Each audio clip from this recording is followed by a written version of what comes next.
सावधान प्रारंभ करते हैं। ओम नमः शिवाय। नमो हरिहंताणं नमो सिद्धाणं नमो आयर्याणं नमो वच्छायाणं नमो लोये सब्बिसाहुणम् मंगलम भगवान वीरो मंगलम गौतमो गणि मंगलम कुंद कुंदारियो जैन धर्मोस्तु मंगलम सर्वमंगल मांगल्यम सर्वकल्याणकारकम प्रधानम सर्वधर्माणां जैनम जयतु शासनम जैनम जयतु शासनम यस्य स्वयं स्वभावाप्ते भावे कृतस्मै कर्मणः तस्मै संज्ञानिरूपाय नमोस्तु परमात्मने प्रगटा सहज स्वभाव निज हुए कर्म हरिनाश ज्ञान रूप परमात्म को प्रणमो मिले प्रकाश प्रणमो मिले प्रकाश। आचार्य पूज्यपाद स्वामी द्वारा विरचित यह अनुपम ग्रंथ श्री इष्टोपदेश जी, जो कि हमें इष्ट का उपदेश देने वाला है, 51 गाथाओं में निबद्ध है और 51 गाथाओं के माध्यम से मोक्ष के मार्ग का उसे ज्ञायक स्वरूप का प्रतिपादन करने वाला है। ये साउंड सारा म्यूट करने आप मेरा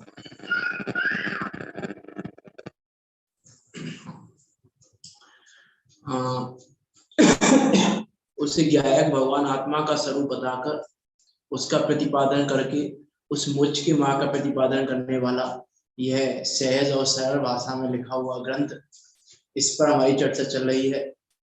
17 नंबर की गाथा पर हमारी चर्चा चल रही है। क्या स्वरूप है वास्तव में भोगों का और ये जीव क्या करता है, उसके संबंध में आचार्य पूज्यपाद से हम यहाँ बात कर रहे हैं। देखो गाथा पढ़ते हैं, कोशिश करेंगे आदि गाथा पूरी हो जाए। आरंभे तापकान प्राप्ता भातृप्ति प्रतिपादकान अन्ते तो दस्त्य जान कामम कामान कैसे ते सुधी भोगार्जन दुखद महा प्राप्ति समय अतृप्ति भोग त्याग के समय कष्ट सुधी छोड़े आसक्ति सुधी छोड़े आसक्ति। क्या कह रहा है यहाँ पे कि ये भोग स्वरूप कैसा है, महादुखद है, महादुख को देने वाला है। इस जन्म मरण का कारण, इस संसार भ्रमण का कारण ये विषय भोगों में आसक्ति ही है। और ये भोग प्राप्ति से पहले भी दुखदायी है, प्राप्ति के काल में भी दुखदायी है। ये आरंभ, मध्य और अंत, यदि हम तीनों दशाओं को देखें तो तीनों ही दशाओं में दुखदायी हैं। इसीलिए कह रहे हैं कि हे जीव, इसकी आसक्ति को छोड़, हे बुद्धिमान जीव, इसकी आसक्ति को छोड़। इसकी चर्चा काफी हो चुकी है, टीका पर चलते हैं। अन्वयार्थ पढ़ लिया है, वैसे पढ़ लेते हैं एक बार। आरंभ में संताप करने वाले, प्राप्त होने से पर अतृप्ति करने वाले, प्राप्त होने पर, ये से शब्द नहीं आएगा इसमें, प्राप्त होने पर अतृप्ति करने वाले, और अंत में महा कठिनाई से भी छोड़ा ना जा सके ऐसे भोगों को कौन बुद्धिशाली आसक्ति से सेवन करेगा। अर्थात आसक्ति से तो कोई भी बुद्धिशाली जीव सेवन नहीं करेगा। क्या कह रहे हैं, कामान के सेवते सुधी, कामम कामान के सेवते सुधी, इन भोगों को कामम आसक्ति से कोई भी बुद्धिमान जीव सेवन नहीं करता। कैसे हैं देखो, टीका पढ़ते हैं। कौन नहीं करेगा सेवन, बुद्धिशाली विद्वान सेवन नहीं करेगा, अर्थात इंद्रियों द्वारा भोगेगा नहीं। किसको नहीं भोगेगा, कि भोगों को नहीं भोगेगा। देखो क्या कह रहे हैं, कहा है कि क्यों नहीं भोगेगा। देखो प्रश्न ये है कि यहाँ जो कह रहे हैं कै सेवते सुधी, कि कौन बुद्धिमान जीव सेवन करेगा, अर्थात कोई भी बुद्धिमान जीव सेवन नहीं करता है ना। चौथा चौथा पद है गाथा का, तीन पद की चर्चा हो गई भोगों के स्वरूप की। चौथा क्या है, कै सेवते सुधी, कामम कामान कै सेवते सुधी, इन भोगों को आसक्ति से कौन बुद्धिमान जीव सेवन करता है। तो प्रश्न है कि क्यों नहीं करता। ये प्रश्न आना चाहिए कि भाई बुद्धिमान जीव सेवन क्यों नहीं करता। तो उसका यहाँ उत्तर दे रहे हैं कि तदात्म सुख संगेशु, कि उन सुख की संज्ञा को प्राप्त, उस सुख नाम से पहचाने जाने वाले भोगों में अज्ञानी अनुराग करता है, परंतु परीक्षा प्रधानी जन भली भांति परीक्षा करके हित का ही अनुसरण करते हैं। अज्ञानी जीव क्यों अनुराग करता है, क्योंकि अज्ञानी जीव को हित अहित का विवेक नहीं है, हे उपादेय की पहचान नहीं है, वो हे उपादेय का विवेक नहीं करता। अज्ञानी जीव कौन है, जो हे और उपादेय को नहीं पहचानता।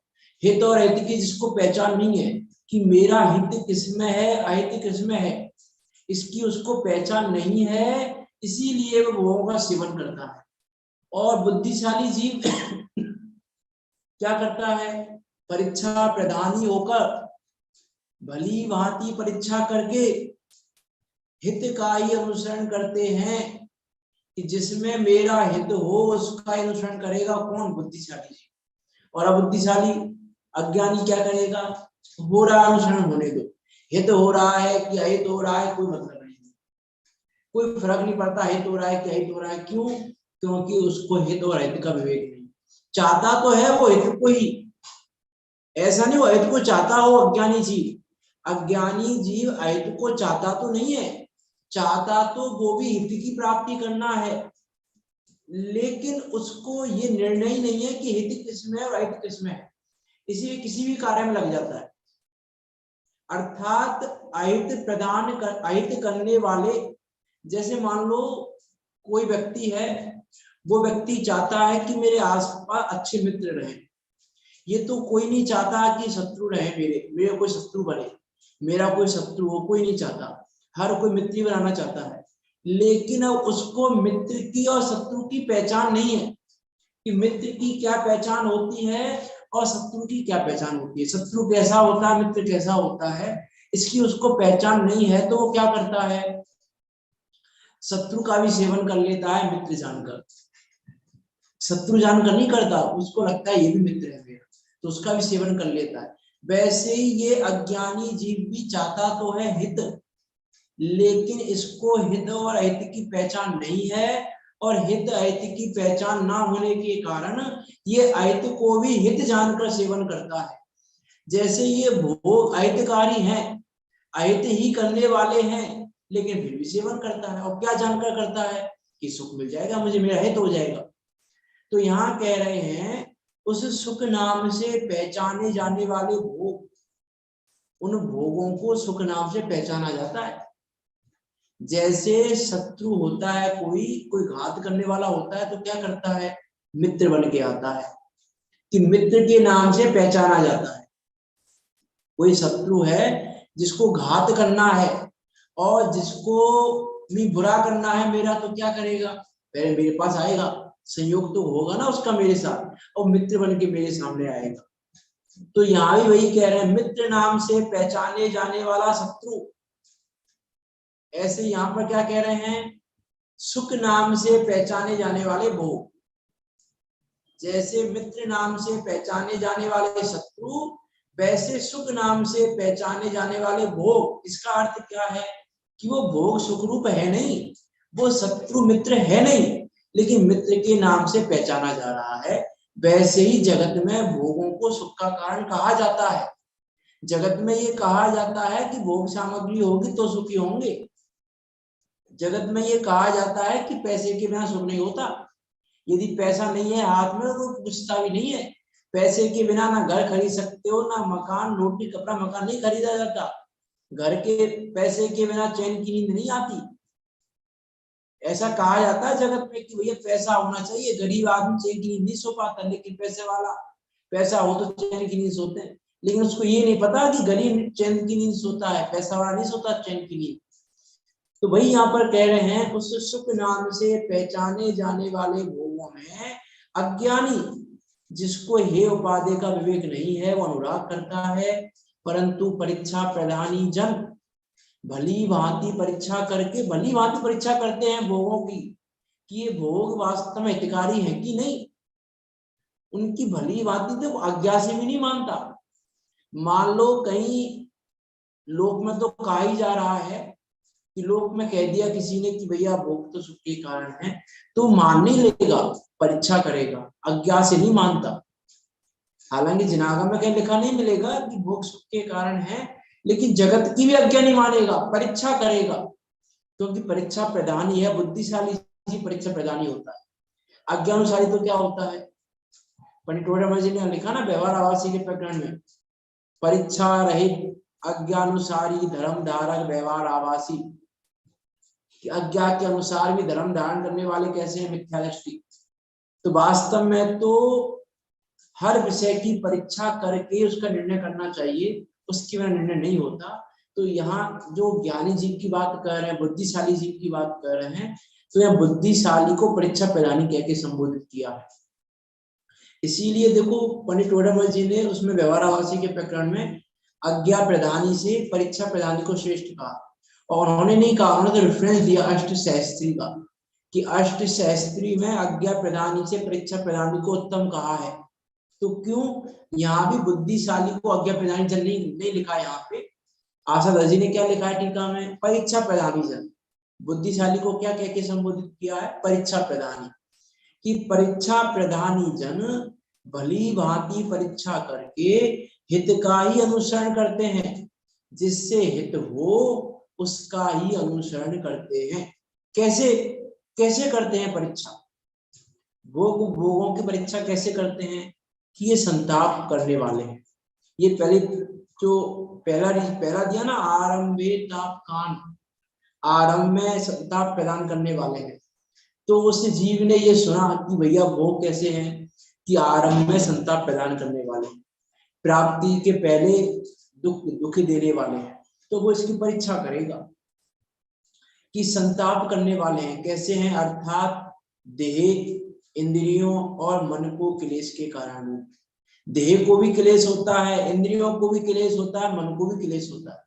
भोगों की प्राप्ति के पहले देह इंद्रिय और मन सब ले लेना, मन को भी ले लेना, काय को भी ले लेना, पांचों इंद्रियों को भी ले लेना, सबको क्लेश का कारण रूप है ये भोग।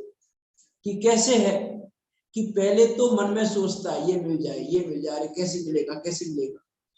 जैसे मान लो किसी को कहीं जाना है, मान लो किसी को शिखर जी जाना है, अब ट्रेन है उसकी आगरे से भरतपुर से कहीं से मान लो, अब उसको क्या लगता है, पर ट्रेन छूट ना जाए, जल्दी चलो जल्दी चलो जल्दी चलो। अर्थात जब तक ट्रेन नहीं मिल जाती तब तक क्या है, वो सुखी है क्या, कि नहीं, दुखी हो रहा है। तो दुखी कहाँ से हो रहा है, किसको क्लेश हो रहा है, कि मन को क्लेश हो रहा है। पहले तो मन में विचार आ रहा है छूट नहीं जाए, जल्दी चलो जल्दी चलो। फिर इंद्रियों को भी क्लेश उत्पन्न कर रहा है, मीन्स कुछ का कुछ देख रहा है, कोई रोड क्रॉस कर रहा है जल्दबाजी में, कुछ देखा नहीं, तो इंद्रियों को भी मतलब इंद्रियों का उपयोग नहीं कर पा रहा है। और देह को भी क्लेश कर रहा है, जल्दी जल्दी चल रहा है, कहीं गिर भी सकता है, कुछ भी हो सकता है। मीन्स देह इंद्रिय और मन तीनों को क्लेश के कारण रूप है। कब है कारण रूप, प्राप्ति के समय की नहीं, आरंभ में, उत्पत्ति के क्रम में वो क्लेश के कारण रूप है। क्योंकि अन्न आदि भोग्य द्रव्य का संपादन करने में खेती आदि संबंधी बहुत क्लेश रहता है। यह सर्व जनों में सुप्रसिद्ध है कि भाई मुझे भोजन चाहिए, मुझे भूख लगी है, मुझे खाना चाहिए, तो क्या करना पड़ेगा खाना खाने के लिए।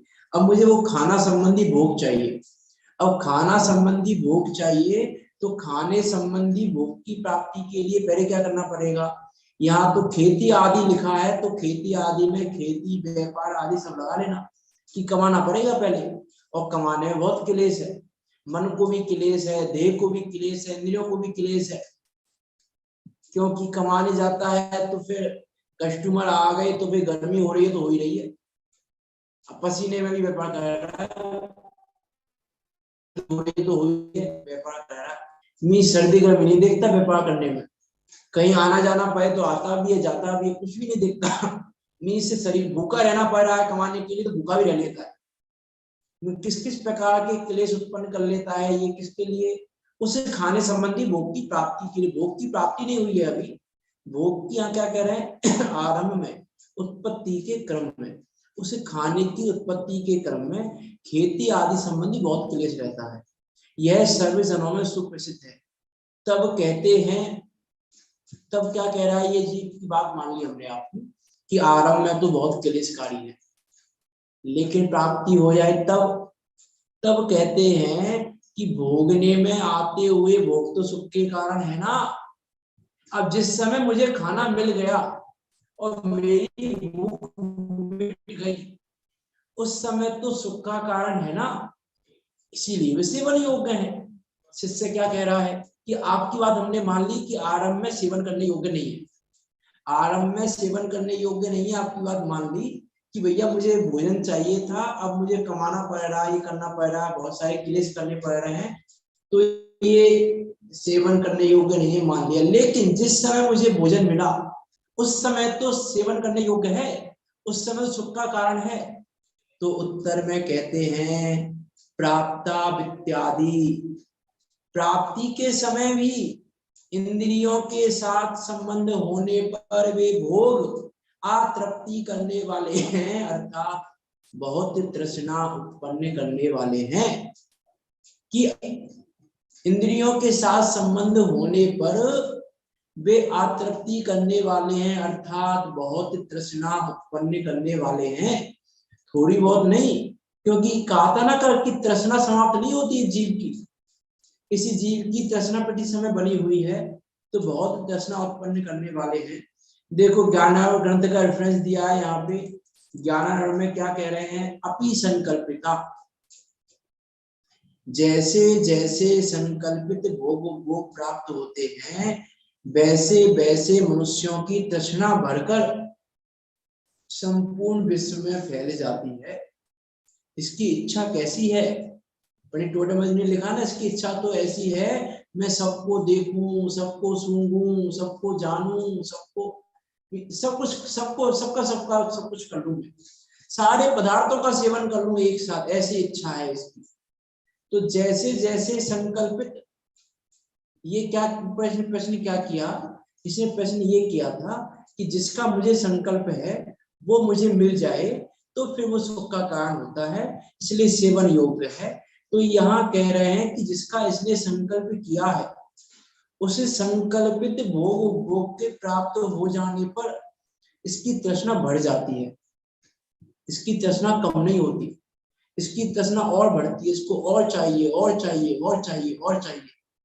बात की थी हमने आशा रूपी गड्ढे की, तो वैसा है ये कि जैसे जैसे संकल्पित भोग प्राप्त होते हैं वैसे वैसे मनुष्यों की तृष्णा संपूर्ण विश्व में फैल जाती है, इसीलिए प्राप्ति के समय भी दुखदायी है। अब देखो शिष्य तीसरा प्रश्न कर रहा है, शिष्य कहता है तब इच्छा अनुसार उन भोग को भोग कर तृप्त होने पर तृष्णा रूपी संताप मिट जाएगा, इसीलिए वे सेवन योग्य हैं। मैं देखो शिष्य किस किस प्रकार से ये सिद्ध करवाना चाहता है कि भैया आप तो ये कह दो कि भोग सेवन करने योग्य है, लेकिन आचार्य कह रहे हैं कि है नहीं तो कहें कैसे। तो क्या कह रहा है शिष्य कि इच्छा अनुसार उन भोग को भोग कर तृप्त होने पर तृष्णा रूपी संताप मिट जाएगा, इसीलिए वे सेवन योग्य हैं। कि इच्छा के अनुसार जब हमने भोग को भोग लिया, कि हमको किसी भोग को भोगने की इच्छा थी कि भैया हम इतना भोगे और उतना हमने भोग लिया, तो अब क्या हो गए, हम तृप्त हो गए, तृप्त हो गए तो तृष्णा रूपी संताप मिट जाएगा, और इच्छा दुख का कारण है, तो यहाँ कह रहे हैं उसकी इच्छा मिट जाएगी, इसीलिए वो सेवन योग्य है, ऐसा शिष्य का तर्क है। देखो उत्तर क्या कह रहे हैं, आचार्य कहते हैं कि ऐसा भी नहीं है। तुम ये सोच रहे हो कि भैया भोगने के बाद तृष्णा मिट जाएगी, लेकिन भोगने के बाद अंतः सुदुष्टे जानम, अंत में उन्हें छोड़ना मुश्किल है। तुमको तो लग रहा है कि भैया हम भोग लेंगे और भोग के तृप्त हो जाएंगे, तृप्त हो जाएंगे तो फिर हमारा तृष्णा रूपी दुख मिट जाएगा, तृष्णा रूपी संताप मिट जाएगा। लेकिन कह रहे हैं अंततः उन्हें छोड़ना मुश्किल है, अर्थात भोगने के पश्चात उनको छोड़ना अशक्य है। कारण क्या है कि उन्हें अच्छी तरह भोगने पर भी मन की आसक्ति का निवारण मुश्किल है। मन की आसक्ति का निवारण नहीं होता, इसीलिए उनको कितना भी भोग अच्छी तरह से उनके संताप नहीं मिटता। देखो आगे क्या कह रहे हैं, चंद्रप्रभ काव्य में कहा है कि दहन है ना, ऊपर उसका दिया हुआ है पूरा, उसको पूरा पढ़ लेना, ऊपर लिखा हुआ है चंद्रप्रभ काव्य में जो लिखा है, दहनस्य तृण काष्ठ संचय रपि, है ना, वो ऊपर लिखा हुआ है, उसको नहीं पढ़ रहे अभी हम, कि उसका अर्थ देख लेते हैं। यद्यपि देखो बहुत सुंदर यहाँ पे एक रेफरेंस लिया है आशा दर्जी ने, कि यद्यपि अग्नि घास लकड़ी आदि के ढेर से तृप्त हो जाए और समुद्र सैकड़ों नदियों से तृप्त हो जाए, अर्थात ये जो असंभव बातें हैं कि कितनी घास और लकड़ी डालें कि अग्नि तृप्त हो जाए, कि नहीं हो सकती अग्नि तृप्त, फिर भी हम मान लें कि एक घड़ी अग्नि घास लकड़ी आदि के ढेर से तृप्त हो भी जाए, समुद्र सैकड़ों नदियों से तृप्त हो भी जाए, परंतु यह पुरुष इच्छित सुखों से तृप्त नहीं होता। अर्थात वो असंभव संभव हो भी जाए तो भी यह संभव नहीं हो सकता कि इच्छित सुखों से यह जीव तृप्त हो जाए। अर्थात यह जीव इन भोगों को भोगते हुए तो तीन काल में भी तृप्त नहीं हो सकता। जैसे अग्नि तृप्त नहीं हो सकती ईंधन से, समुद्र जल से तृप्त नहीं होता, कितना भी जल आ जाए उसमें वो तृप्त नहीं होता। लेकिन फिर भी चंद्रप्रभ काव्य में कहा कि ये पॉसिबल हो भी जाए तो भी पुरुष इच्छित सुखों से तृप्त नहीं होता। ना तू काम सुखे पुमान हो बलवत्ता खलु कापी कर्म मन, कि इच्छित सुखों से तृप्त नहीं होता, अहो कर्म की ऐसी कोई विचित्र बलजोली बलवान बना है। अब क्या करें, देखो यहाँ कह रहे हैं कर्म का बलवान बना है, लेकिन कर्म का बलवान बना नहीं है, ये तो कर्म के सापेक्ष कथन कर दिया है कि कर्म की ऐसी कोई विचित्र बलवान बना है, कर्म बहुत बलवान है इसका, इसलिए इच्छित सुखों से तृप्त नहीं होता। ये तो कर्मों के सापेक्ष एक निमित्त नैमित्तिक संबंध को देखकर बात कह दी है, वास्तव में कर्म बलवान नहीं है। पंडित टोडरमल जी कह चुके हैं दूसरे अधिकार में, सिद्ध किया पंडित टोडरमल जी ने कि भैया उनकी बलवानपना नहीं है, चेतनपना भी नहीं है कर्मों के, तो वास्तव में तो गलती इसी की है, कमजोरी इसी की है। और भी कहा है, देखो और क्या कहा है, किम पिदम, चंद्रप्रभ काव्य का ही रेफरेंस लिया है एक और, किम पिदम, कि यह विषय रूपी विष, ये विषय रूपी विष कैसा अति विषम है कि जिससे यह पुरुष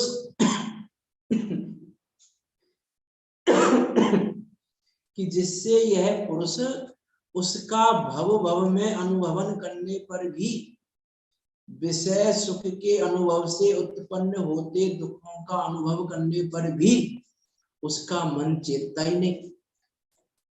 ये विषय रूपी विष कितना भयंकर है कि विषय रूपी विष का अनुभव कर रहा है, वो ये अनुभव कर रहा है कि विषय सुख का अनुभव दुखदाई है, ये जानते हुए भी इसका मन चेतता ही नहीं।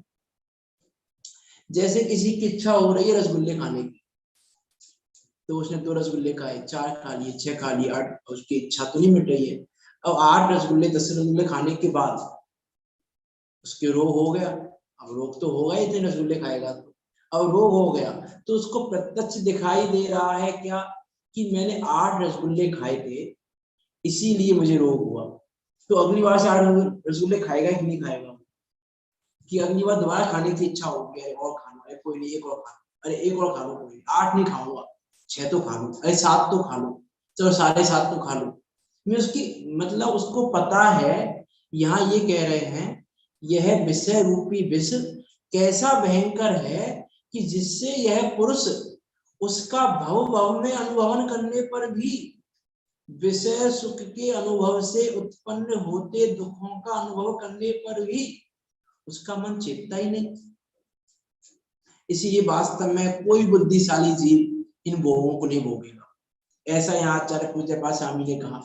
अब यहाँ देखो शिष्य का तर्क देखो, उसको तर्क कहें कि कुतर्क कहें, क्या तर्क दिया शिष्य ने। यहाँ पे शिष्य पूछता है कि आप कह रहे हो कि कौन बुद्धिमान है ऐसा जो इन भोगों को भोगेगा, लेकिन तत्व ज्ञानियों ने भी भोगों को ना भोगा हो ऐसा सुनने में नहीं आया।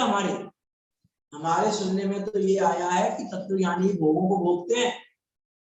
क्या क्या प्रश्न किया है, तत्वज्ञानियों ने भी भोगों को ना भोगा हो ऐसा सुनने में नहीं आया। अर्थात यह सर्व विदित है कि तत्वज्ञानी भी भोगों को भोगते हैं।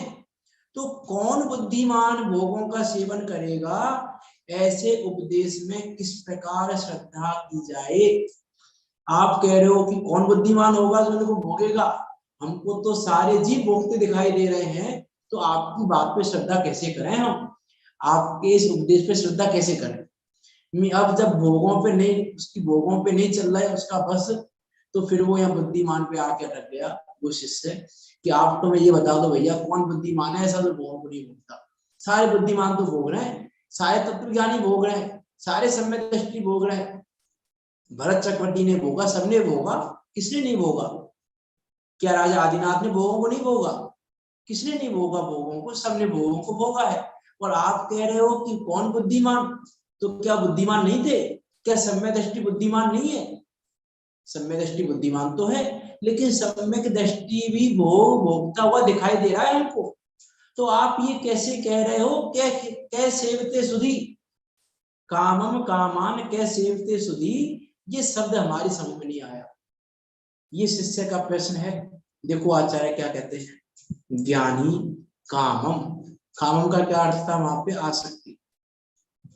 ज्ञानी कामम अर्थात अतिशय रूप से आसक्ति पूर्वक रुचि पूर्वक उनका सेवन नहीं करता। यहाँ तात्पर्य ये है कि चारित्र मोह के उदय से भोगों को छोड़ने में असमर्थ होने पर भी तत्वज्ञानी भोगों को हेतु समझकर, अर्थात वे छोड़ने योग्य हैं ऐसा समझकर सेवन करता है। कि चरित्र मोह का उदय है, उसके चरित्र मोह के उदय के कारण वो छोड़ने में असमर्थ है, नहीं छोड़ पा रहा है, लेकिन वो उनको हेतु समझता है, छोड़ने योग्य समझता है कि भोग रहा है, भोगने के काल में भी ये समझता है कि छोड़ने योग्य है। इसीलिए आचार्य कुंद देव ने निर्जरा अधिकार के प्रारंभ में ही ये कहा कि जब द्रव्य निर्जरा का स्वरूप बताया, भाव निर्जरा का स्वरूप बताया वहां पे, तो क्या कहा वहां पे कि निर्जरा होती है। किसको निर्जरा होती है, कि सम्यक दृष्टि जीव है, वो इंद्रियों के द्वारा चेतन पदार्थों का उपभोग करे चाहे अचेतन पदार्थों का उपभोग करे, भोग वो चेतन का करे चाहे अचेतन का करे, लेकिन उसके वो भोग सर्व निर्जरा के निमित्त है। ऐसा वहां पे कह दिया कि सब निर्जरा का कारण बनता है। तो यहाँ यही कह रहा है ये जीव कि भैया ऐसा कैसे संभव है। आप कह रहे हो कि भैया कौन बुद्धिमान भोगेगा, हमको तो सम्यक दृष्टि भोगते हुए दिखाई दे रहे हैं, और आप कह रहे हो कि सम्यक दृष्टि के भोग निद्रा के कारण हो जाएंगे। तो ये बातें हमारे समझ में नहीं आ रही, नहीं पच रही हमको ये बातें। पचती है क्या ये बात, जब ये चर्चा आती है निद्रा अधिकार की कि सम्यक दृष्टि के भोग निद्रा के कारण है, तो बहुत प्रकार के क्वेश्चन उठते हैं, बहुत प्रकार की बातें होती हैं कि अरे कैसे संभव है, ऐसा कैसे हो सकता है, एक जीव के भोग निद्रा के कारण हो गए, एक जीव के भोग बंद के कारण हो गए। वही भोग सेम भोग, एक भोग रहा है तो बंद हो रहा है और एक भोग रहा है तो निद्रा हो रही है, ये तो सही नहीं है बात। तो अच्छा अमरचंद देव ने वहां पे क्या कहा, वहां पे एक एग्जाम्पल दिया, उस एग्जाम्पल को देखो यहाँ पे हम बात कर रहे हैं, जो यहाँ पे कहा ना चारित्र मोह के उदय से भोगों को छोड़ने में असमर्थ होने पर भी वो भोगों को छोड़ने में असमर्थ कैसे है? जैसे मान लो कोई व्यक्ति है, उसको कोई भयंकर रोग हो गया है, अब कोई भयंकर रोग हो गया, उसको बहुत पीड़ा हो रही है, बहुत पीड़ा हो रही है, तो क्या करे, क्या करना चाहिए उसको?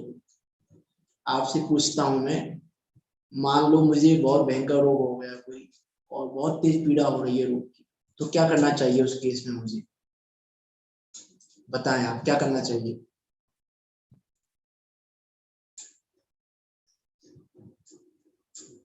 बताइए क्या करना चाहिए? बहुत तेज पीड़ा हो रही है। शरीर से एकाग्र करना छोड़ के आत्मचिंतन करें, यही एक उपाय रह जाता है लास्ट में। नहीं, उपाय तो वो है, वो बात तो सही है, लेकिन क्या आप यही उपाय करते हो कि नहीं हम दूसरा उपाय करते? देखो, जो पीड़ा सहन नहीं हो रही है, यदि पीड़ा सहन नहीं हो रही है तो जीव क्या करता है कि औषधि लेता है, औषधि लेकर उस पीड़ा का उपचार कर ले, है ना। पीड़ा हो रही है बहुत तेज शरीर में, तो क्या करे, पीड़ा सहन नहीं हो रही है, तो जब रोगी रोग की पीड़ा को सहन नहीं कर पाता है तो क्या करता है कि औषधि आदि के द्वारा उसका उपचार करता है। वैसे ही चारित्र मोह के उदय की तीव्रता है इस जीव के, जो बुद्धिमान जीव है, सम्यक दृष्टि जीव है, उसके चारित्र मोह के उदय की तीव्रता है।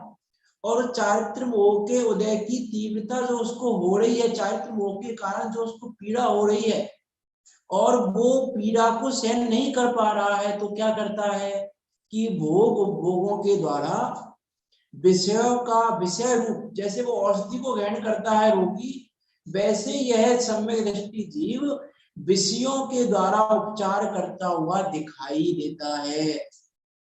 इसका मतलब क्या? देखो, जिस समय, अब मेरा दूसरा प्रश्न है, एक प्रश्न ये हो गया, आपको क्लियर नहीं हुआ होगा, हुआ क्या क्लियर? आपको ये बात समझ में नहीं आई होगी आपको?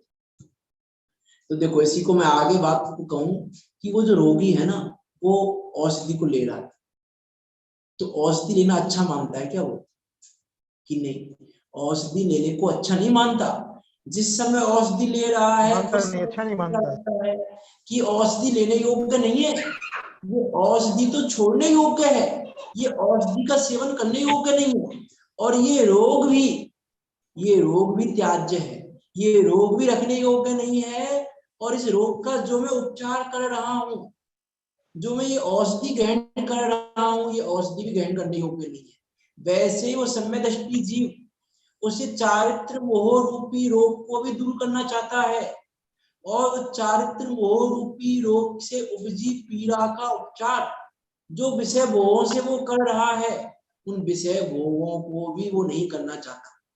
और देखो, और इसको मैं एग्जाम्पल को थोड़ा और लिखूँ, ये एग्जाम्पल मेरा नहीं है, ये एग्जाम्पल समय सार जी में जो द्रव्य निर्जरा के स्वरूप की गाथा कही, 100 कितने नंबर की गाथा है वो निर्जराधिकार की? 193 नंबर की गाथा है। वो 193 नंबर की गाथा के भावार्थ में ये एग्जाम्पल दिया गया है। उस एग्जाम्पल को मैं थोड़ा और क्लियर करूं, जैसे मान लो कोई व्यक्ति हॉस्पिटल में एडमिट है, डॉक्टर ने उसको बोला कि भैया अभी आपको 1 महीने रहना पड़ेगा, आपकी सर्जरी हुई है या आपका ऑपरेशन हुआ है, अभी आपको 1 महीने डॉक्टरों की देख रेख में रहना है, 1 महीने आपको बेड रेस्ट हॉस्पिटल में लेनी है, उसके बाद आप घर जा सकते हो। अब वो जो 1 महीने का टाइम है, उस 1 महीने के टाइम को कैसे बिताएगा? क्या वो खाना नहीं खाएगा? क्या वो पानी नहीं पिएगा? क्या वो सोएगा नहीं? क्या काम नहीं करेगा? कि सारे काम करेगा। लेकिन मेरा प्रश्न ये है कि वो आपको क्या लग रहा है, यार ये आदमी कितने मजे से रह रहा है हॉस्पिटल में, खा रहा है टाइम पे, खा रहा है टाइम पे, पी रहा है टाइम पे, सो रहा है, बातें कर रहा है, हंसी मजाक कर रहा है, सब कर रहा है ये चीज, तो आपको क्या दिखाई दे रहा है? उसका टाइम पे खाना दिखाई दे रहा है, टाइम पर पीना दिखाई दे रहा है, टाइम पर सोना दिखाई दे रहा है, हंसी मजाक करना दिखाई दे रहा है। लेकिन मेरा प्रश्न ये है कि वो हंसी मजाक कर रहा है, उसे हंसी मजाक कर रहा है वो, उससे पूछा जाए भैया आपको हॉस्पिटल में कैसा लग रहा है? अच्छा लग रहा है हॉस्पिटल में? अरे काई का अच्छा, कम 1 महीना पूरा हो, कब मैं यहाँ से जाऊं? उसके मन में क्या है कि कब 1 महीना पूरा हो, कब मैं यहाँ से जाऊं? डॉक्टर ने 1 महीने की बांध के रख दिया मुझे यहाँ पे, मैं कब जाऊं, कब छोड़ू हॉस्पिटल को, कब छोड़ू? मन में उसके यही है लेकिन ऐसा होने के बाद भी वो बाहर में सब कुछ कर रहा है। उस सम्य दृष्टि जीव की भोगों को भोगने की दशा ऐसी है। बात समझ में आई क्या कहना चाह रहा हूं मैं? हाँ सही है। बातें तो बहुत सारी हैं, समझ में आया क्या कहना चाह रहा हूं? ये रूप में ही विश्वास करता है, हाँ ये मानता है, मजबूरी में कर रहा है, उसे अच्छा नहीं मान रहा है।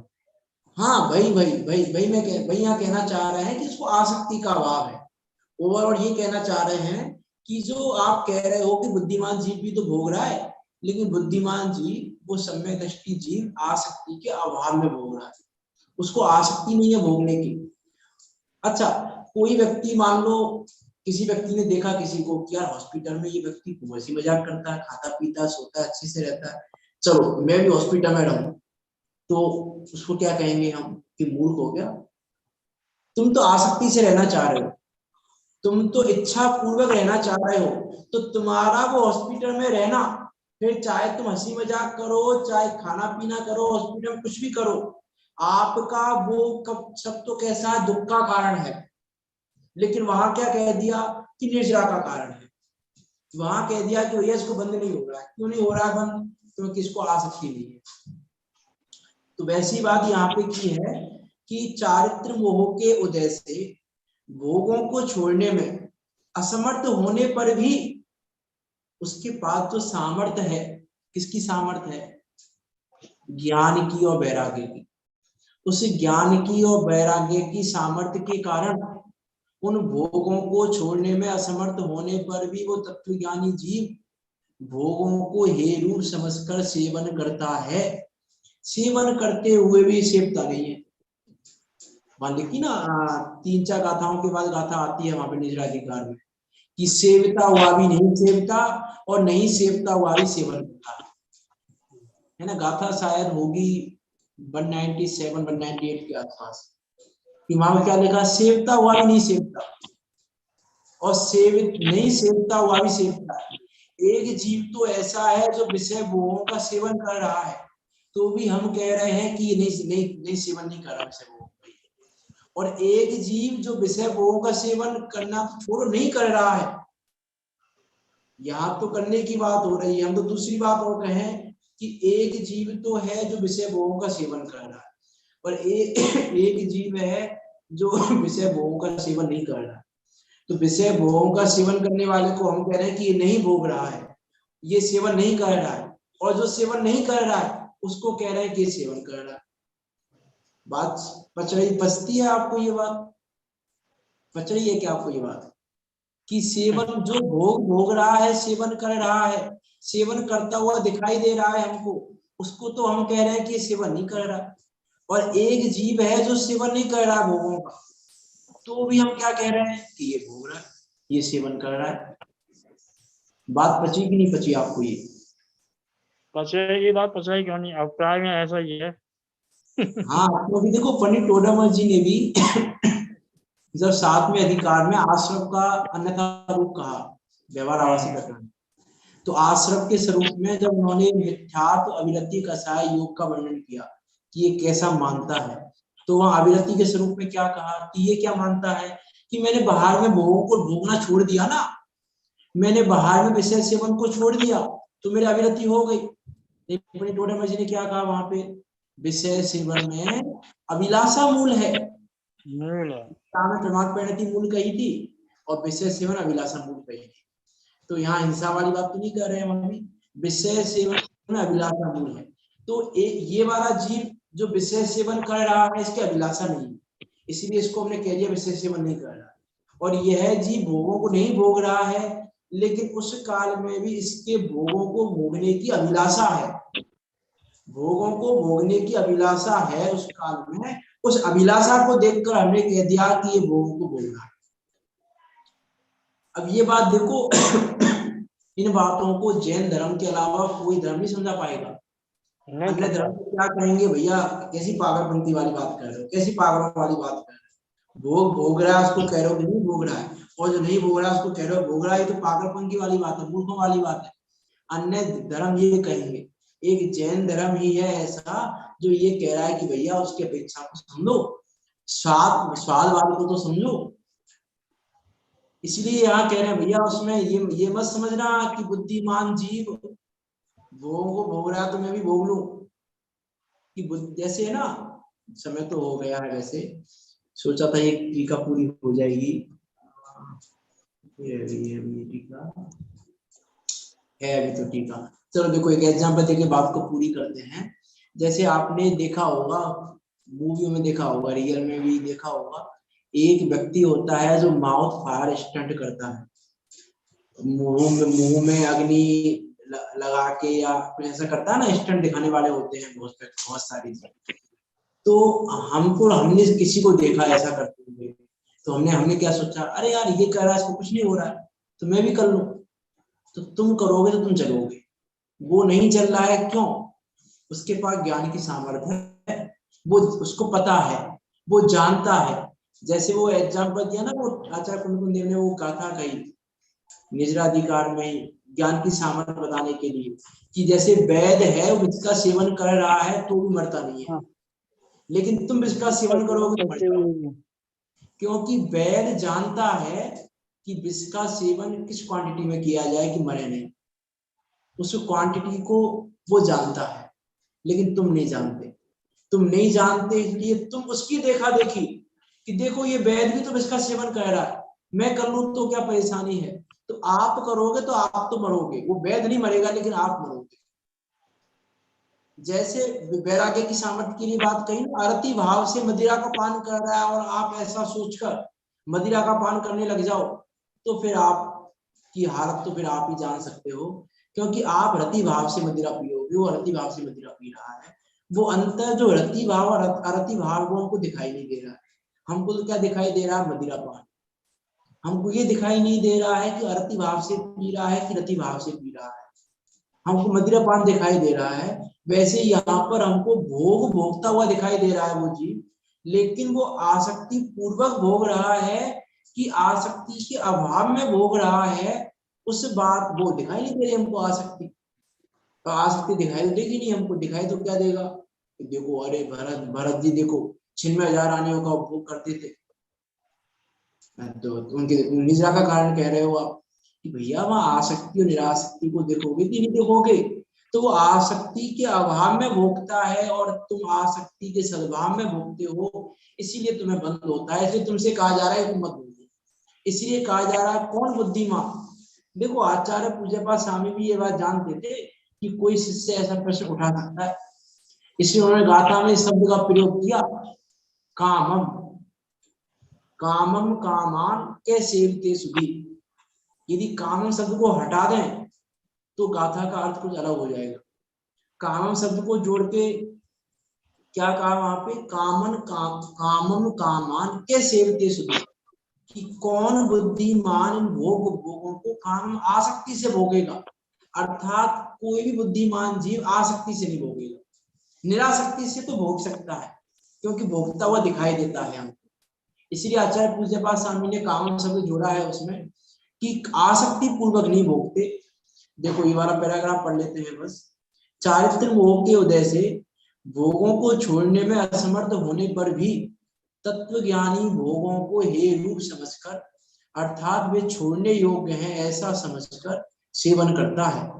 जिसका मोह का उदय मंद पड़ गया है ऐसा वह ज्ञानी ज्ञान और वैराग्य की भावना से इंद्रिय समूह को बस करके इंद्रियों की ओर के झुकाव को संयमित करके एकाएक शीघ्र आत्म कार्य के लिए उत्साहित होता है। देखो आगे की बात इसको पढ़ लेते हैं, भावार्थ रह जाएगा, फिर एक पैराग्राफ और है, चर्चा कल करेंगे उसकी। तथा कहा है कि इदम फल में, ये फल है, ये क्रिया है, ये करण है, ये क्रम है, ये व्यय है, ये आनुषंगिक फल है, यह मेरी दशा है, यह मित्र है, यह शत्रु है, यह देश है, यह काल है। इन सब बातों पर पूरा ख्याल रखकर बुद्धिमान पुरुष प्रयत्न करता है, लेकिन अन्य कोई मूर्ख वैसा नहीं करता। इस प्रकार की बात है, ये अंतर है एक मूर्ख में बुद्धिमान में।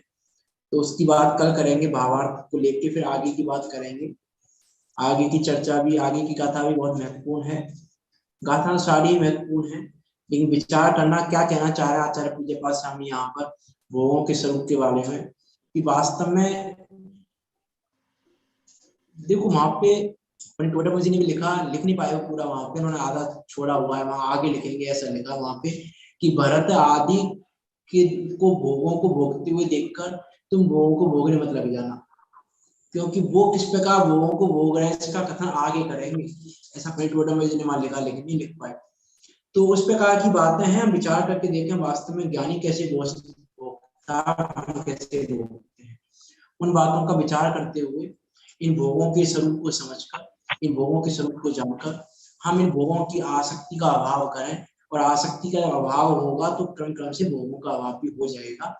इसे आसक्ति का अभाव करके अपने आत्म सन्मुख परिणामों को आत्म सन्मुख करके मोक्ष मार्ग में परिवर्तन करते हुए हम सब मोक्ष पूरी की ओर प्रस्थान करें, इसी मंगल भावना के साथ अभी की बात को यहाँ विराम देते हैं। कोई कौन शंका सी गाथा हो? चल रही है? हाँ, गाथा कौन सी चल रही है? 17 नंबर की। अच्छा, हमारे पास पुस्तक नहीं है, ग्रंथ नहीं है। अच्छा, पुस्तक आप मंगा लें, आप तो ये तो मिल जाएगी, वैसे कहाँ से अवेलेबिलिटी है मैं बता देता हूँ आपको।